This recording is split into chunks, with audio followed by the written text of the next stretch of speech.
నమస్కారం. మే 2026లో జరగబోయే గ్రహాల కదలికలు, వాటి వల్ల వచ్చే విశ్వమార్పుల గురించిన ఈ డీటెయిల్డ్ విశ్లేషణకు స్వాగతం. ప్రధానంగా మీనరాశి వారిపై ఈ మార్పుల ప్రభావం ఎలా ఉండబోతోంది, అలాగే స్థూలంగా ప్రపంచ స్థాయిలో ఎలాంటి పరిణామాలు జరగబోతున్నాయి అనేది మూలాల ఆధారంగా ఇక్కడ చాలా స్పష్టంగా తెలుసుకుందాం. ఈ సంక్లిష్టమైన జ్యోతిష్య డేటాని చాలా సింపుల్గా, ఈజీగా అర్థమయ్యేలా డీకోడ్ చేద్దాం. సరే, లేట్ చేయకుండా నేరుగా విషయంలోకి వెళ్ళిపోదాం. ఈ విశ్లేషణలో మనం ప్రధానంగా 6 కీలకమైన అంశాలను కవర్ చేయబోతున్నాం. మే నెలలో గ్రహాల కదలికలు, మీనరాశిపై వాటి ఇంపాక్ట్, ఖచ్చితంగా గుర్తుంచుకోవాల్సిన ముఖ్యమైన తేదీలు, జాతీయ మరియు ప్రపంచ అంచనాలు, అలాగే పర్సనల్ బర్త్ చార్ట్ ప్రాముఖ్యత, ఇక లాస్ట్లో చాలా సింపుల్ అండ్ ఎఫెక్టివ్గా పనిచేసే కొన్ని పరిహారాలు. ముందుగా మనం మొదటి విభాగం, మే నెలలో గ్రహాల కదలికలు. మనపై పడే వ్యక్తిగత ప్రభావాల గురించి మాట్లాడుకునే ముందు అసలు ఆకాశంలో ఈ విశ్వమార్పులు ఎలా జరుగుతున్నాయో ఒకసారి చూద్దాం. ఇక్కడ అత్యంత ఆసక్తికరమైన విషయమేంటంటే, కేవలం ఒక 3-4 రోజుల గ్యాప్లోనే గ్రహాలు ఎంత స్పీడ్గా స్థానాలు మారుతున్నాయో తెలుసా? మూలాల ప్రకారం మే 11 మధ్యాహ్నం కుజుడు మారుతున్నాడు. ఆ వెంటనే మే 14వ తేదీ ఉదయం శుక్రుడు వెళ్లి గురువుతో దతకడుతున్నాడు. ఇక మే 15కొచ్చేసరికి ఏకంగా బుధుడు మరియు సూర్యుడు ఇద్దరూ కొన్ని గంటల వ్యవధిలోనే స్థానాలు మార్చేస్తున్నారు.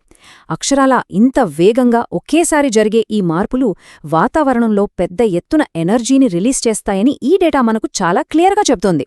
ఇప్పుడు మన ఫోకస్ని మన రెండవ విభాగం వైపు మళ్లిద్దాం.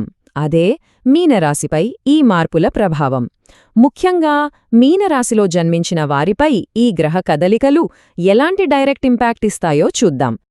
మీనరాశికి సంబంధించి ప్రస్తుతం ఏలినాటి శని నడుస్తోంది కదా, దీనివల్ల మనస్సు ఎక్కువగా ఆధ్యాత్మికం వైపు మళ్లుతుందని మూలాలు చెబుతున్నాయి. పనుల్లో కాస్త డిలే అవ్వడం లేదా వాయిదా పడటం అనేది చాలా కామన్గా జరుగుతుంది. 6వ స్థానంలో కేతు ఉండటం వల్ల డైలీ లైఫ్లో చిన్న చిన్న ఆటంకాలు వస్తుంటాయి. కానీ ఇక్కడే ఒక బెస్ట్ పార్ట్ ఉంది. శని దశమ స్థానాన్ని చూస్తున్నాడు కాబట్టి కొత్త జాబ్ ఆపర్చునిటీస్ సూపర్గా వస్తాయి. అంతేకాదు, ఎప్పటినుంచో డ్రీమ్ చేస్తున్న సొంత ఇల్లు, కారు కొనడం లేదా ఉన్న ఇంటిపైనే మరో ఫ్లోర్ వేయడం లాంటి రియల్ ఎస్టేట్ పనులకు ఇది పర్ఫెక్ట్ టైం అని డేటాలో స్పష్టమవుతోంది. ఇది ఎంత ఇంట్రెస్టింగ్గా ఉందంటే, ఒకవైపు కొన్ని సవాళ్లున్నా మరోవైపు అద్భుతమైన అవకాశాలు ఒకేసారి ఎలా వస్తాయో ఇక్కడ మనం గమనించవచ్చు. తోబుట్టువులతో లేదా దగ్గరి బంధువులతో చిన్నపాటి కమ్యూనికేషన్ గ్యాప్స్, మిస్అండర్స్టాండింగ్స్ రావచ్చు. కానీ అట్ ద సేమ్ టైం ఫైనాన్షియల్గా సూపర్ గ్రోత్ ఉంటుంది. ముఖ్యంగా మెడికల్ ఫీల్డ్లో ఉన్నవారికి, బిజినెస్ చేసేవారికి కొత్త కాంటాక్ట్స్ ఏర్పడి అవి వాళ్లకి చాలా స్ట్రాంగ్ ఫైనాన్షియల్ బెనిఫిట్స్ని ఇస్తాయని మూలాలు కన్ఫర్మ్ చేస్తున్నాయి. ఇక మూడవ విభాగం, ఖచ్చితంగా గుర్తుంచుకోవాల్సిన ముఖ్యమైన తేదీలు. జస్ట్ రిజల్ట్స్ తెలుసుకోవడమే కాదు, కొన్ని డేట్స్ గురించి ముందుగానే తెలిసి ఉంటే మనం చాలా అలర్ట్గా ప్లాన్ చేసుకోవచ్చు. డేటా ప్రకారం చూస్తే ఈ నెలలో కొన్ని పర్టిక్యులర్ డేట్స్లో కొంచెం జాగ్రత్తగా ఉండాలి. మే 18, 19 తేదీల్లో ఇతరులతో మాట్లాడేటప్పుడు కానీ లేదా ఏదైనా ఫైనల్ డెసిషన్ తీసుకునేటప్పుడు కానీ 1-2 సార్లు ఆలోచించడం చాలా ముఖ్యం. మే 23, 24 తేదీల విషయానికొస్తే లవ్ మ్యాటర్స్, అలాగే పిల్లలకి సంబంధించిన చాయిసెస్ విషయంలో కాస్త అప్రమత్తంగా ఉండాలి. ఫైనల్గా మే 30, 31 తేదీలలో లాంగ్ జర్నీలు చేసేటప్పుడు, భారీ మొత్తంలో బ్యాంక్ ట్రాన్స్ఫర్స్ చేసేటప్పుడు, అలాగే ఫాదర్ హెల్త్ విషయంలో ఎక్స్ట్రా కేర్ తీసుకోవాలని ఈ డేటా మనకు క్లియర్గా వార్న్ చేస్తుంది. ఇప్పుడు మన 4వ విభాగానికి వద్దాం, ప్రపంచ మరియు జాతీయ అంచనాలు. పర్సనల్ ఆస్ట్రాలజీ ఒక్కటే కాదు, మన చుట్టూ ఉన్న మ్యాక్రో ఎన్వైర్న్మెంట్ కూడా ఎఫెక్ట్ అవుతుంది. అది ఎలాగో ఇప్పుడు చూద్దాం. గ్రహాల యొక్క మూలతత్వాలు మన బయటి ప్రపంచంపై ఎలా ఎఫెక్ట్ చూపిస్తాయో చూస్తే చాలా ఆశ్చర్యం వేస్తుంది. కుజుడు అగ్నితత్వ రాశిలోకి వెళ్లడం వల్ల వాతావరణంలో విపరీతమైన వేడి, ఎండలు మండిపోయే ఛాన్స్ ఉంది. అలాగే గురువు జలరాశుల వైపు వెళ్తున్నాడు కాబట్టి ఈ పక్షం ఎండింగ్కి వచ్చేసరికి వాటర్ ద్వారా స్ప్రెడ్ అయ్యే వైరస్లు వచ్చే సూచనలున్నాయి. సో ఖచ్చితంగా నీటిని కాచి చల్లార్చి తాగడం చాలా సేఫ్.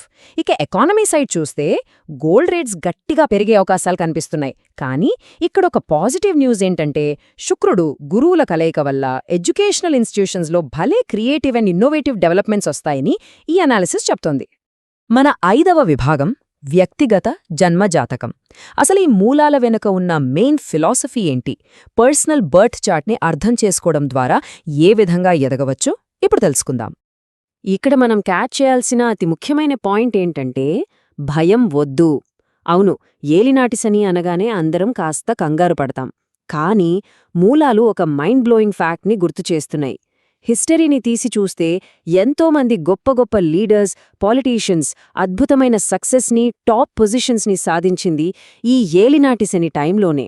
అంటే ఇది కేవలం కష్టాలు పెట్టే ఫేజ్ కాదు, కరెక్ట్గా వాడుకుంటే విపరీతమైన గ్రోత్ని ఇచ్చే టైం అని మనకి స్పష్టంగా అర్థమవుతోంది. ఇక్కడ గోచారం మరియు పర్సనల్ చార్ట్ ఈ రెండింటికి మధ్య ఉన్న తేడా ఏంటో మనం తెలుసుకోవాలి. ఆకాశంలో ఇప్పుడు జరుగుతున్న గ్రహాల కదలికల వల్ల వచ్చే రిజల్ట్స్ని గోచారం అంటారు. ఇది జస్ట్ టెంపరరీ, ఒక మ్యాక్రో లెవెల్ షిఫ్ట్ మాత్రమే. కానీ అసలైన సక్సెస్, అసలు లైఫ్ పాత్ అంతా ఎక్కడ దాగి ఉందంటే అది లగ్నం లేదా పర్సనల్ బర్త్ చార్ట్లోనే. ఈ పర్సనల్ చార్ట్ అనేది 12 భావాలతో కూడిన ఒక యునీక్ మ్యాప్ లాంటిది. ఒక మనిషి వ్యక్తిత్వమేంటి, వాళ్ల నిజమైన సక్సెస్ ఎక్కడ ఉందనేది ఆ చార్ట్ మాత్రమే ఫైనల్గా డిసైడ్ చేస్తుందని మూలాలు క్లియర్గా వివరిస్తున్నాయి. ఒకసారి ఆ 12 భావాలు లైఫ్ని ఎలా డిసైడ్ చేస్తాయో సింపుల్గా చూద్దాం. 1వ భావం వ్యక్తిత్వాన్ని, గ్రోత్ని చెప్తుంది. 2 మరియు 11 భావాలు వస్తే డబ్బు ఎక్కడ్నుంచి వస్తుంది, ఆ సక్సెస్ రూట్స్ ఏంటి అనేది సూచిస్తాయి. 3వ భావం కమ్యూనికేషన్, అలాగే తోబుట్టువులతో రిలేషన్స్ని డీల్ చేస్తుంది. ఇక ఎడ్యుకేషన్, ప్రాపర్టీ వ్యవహారాలన్నీ 4వ భావం చూసుకుంటే పాస్ట్ కర్మ, రోగాల గురించి 6వ భావం వివరిస్తుంది. కెరీర్లో ఎంత హైట్స్కి వెళ్తామనేది 10వ భావం డిసైడ్ చేస్తుంది. దీన్ని బట్టి చూస్తే లైఫ్లోని ప్రతి చిన్న డీటెయిల్కి ఈ చార్ట్లో ఒక అడ్రస్ ఉందన్నమాట. ఫైనల్గా మన 6వ విభాగానికి వచ్చేశాం. సులభమైన, అత్యంత ప్రభావవంతమైన పరిహారాలు. ఆ విశ్వశక్తులతో బ్యాలెన్స్ చేసుకుంటూ కూల్గా ముందుకు వెళ్లడానికి చేయాల్సిన ప్రాక్టికల్ స్టెప్స్ ఏంటో చూద్దాం. శని ఎఫెక్ట్ని తగ్గించుకోవడానికి మూలాలు చెప్పిన ఈ స్పెసిఫిక్ ప్రాక్టీస్ని గమనించండి. ప్రతి శనివారం బాడీకి స్వచ్ఛమైన నువ్వుల నూనె రాసుకోవాలి. ఒక 15 నుంచి 20 నిమిషాల పాటు వెయిట్ చేసి ఆ తర్వాత చక్కగా స్నానం చెయ్యాలి.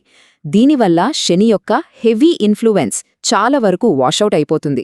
అయితే ఇక్కడొక చిన్న రూల్ ఉంది. ఈ టైంలో అస్సలు బద్దకించకూడదు. మధ్యాహ్నం పూట నిద్రపోవడం లాంటివి అవాయిడ్ చేయాలి. అలాగే ఇతరులతో మాట్లాడేటప్పుడు ఓవర్గా జోక్స్ వేయడం, వెటకారం చేయడం కూడా పనికి రాదని మూలాలు స్పెషల్గా రిమైండ్ చేస్తున్నాయి. ఇవన్నీ కలిపి ఒక స్ట్రాంగ్ ప్రొటెక్టివ్ షీల్డ్ని ఎలా క్రియేట్ చేస్తాయో ఇప్పుడు చూద్దాం. డైలీ లైఫ్లో ఈ చిన్న చిన్న స్పిరిచువల్ హ్యాబిట్స్ని యాడ్ చేసుకుంటే అద్భుతమైన మార్పు వస్తుంది. మార్నింగ్ లేవగానే సూర్యుడికి వాటర్ ఆఫర్ చేయడం, అంటే అర్ఘ్యం వదలడం, లలితా పారాయణం లేదా కాలభైరవాష్టకం చదువుకోవడం, అలాగే హనుమాన్, సుబ్రహ్మణ్య స్వామి టెంపుల్స్కి వెళ్లడం లేదా కనీసం రావి చెట్టు చుట్టూ ప్రదక్షిణలు చేయడం లాంటివి మైండ్ని చాలా పీస్ఫుల్గా ఉంచుతాయి. గోవులకు బెల్లం తినిపించడం లాంటివి చేయడం వల్ల చాలా పాజిటివిటీ వస్తుంది. అయితే ఇవన్నీ ఒకెత్తు అయితే నిత్యం ఫాలో అయ్యే ఎథికల్ లైఫ్ స్టైల్, ఆ ధర్మబద్ధమైన జీవితమే అసలైన రక్ష అని ఇక్కడ కన్ఫర్మ్ అవుతోంది. ముగించే ముందు ఇక్కడ ఒక చిన్న లాజిక్ ఆలోచిద్దాం. గోచార గ్రహాలనేవి కేవలం టైంకి తగ్గట్టు ఒక స్టేజ్ని మాత్రమే సెట్ చేస్తాయి కదా. మరి అలాంటప్పుడు మన పర్సనల్ చార్ట్ని అర్థం చేసుకుని ఒక లోతైన, ధర్మబద్ధమైన జీవితాన్ని అలవర్చుకుంటే ఈ విశ్వమార్గంలో ముందుకెళ్లడానికి అది ఎంత గొప్పగా హెల్ప్ అవుతుంది. ఆ ధర్మమే ప్రతి అడుగులోనూ గైడ్ చేస్తుంది కదా. ఫైనల్గా మూలాల అంతిమ సందేశం కూడా ఇదే. ఈ చిన్న చిన్న విషయాలను లైఫ్లో అప్లై చేయడం ద్వారా ఆ కాస్మిక్ ఎనర్జీని మన గ్రోత్కి ఎలా వాడుకోవచ్చో ఈ విశ్లేషణ ద్వారా మీకొక మంచి క్లారిటీ వచ్చిందని ఆశిస్తున్నాను. వీడియో చివరి వరకు చూసినందుకు ధన్యవాదాలు. ఈ వీడియో మీకు నచ్చిందని ఆశిస్తున్నాను. దయచేసి లైక్ చేయండి. అలాగే మరిన్ని వీడియోల కోసం మన ఛానల్ని సబ్స్క్రైబ్ చేయడం మర్చిపోకండి.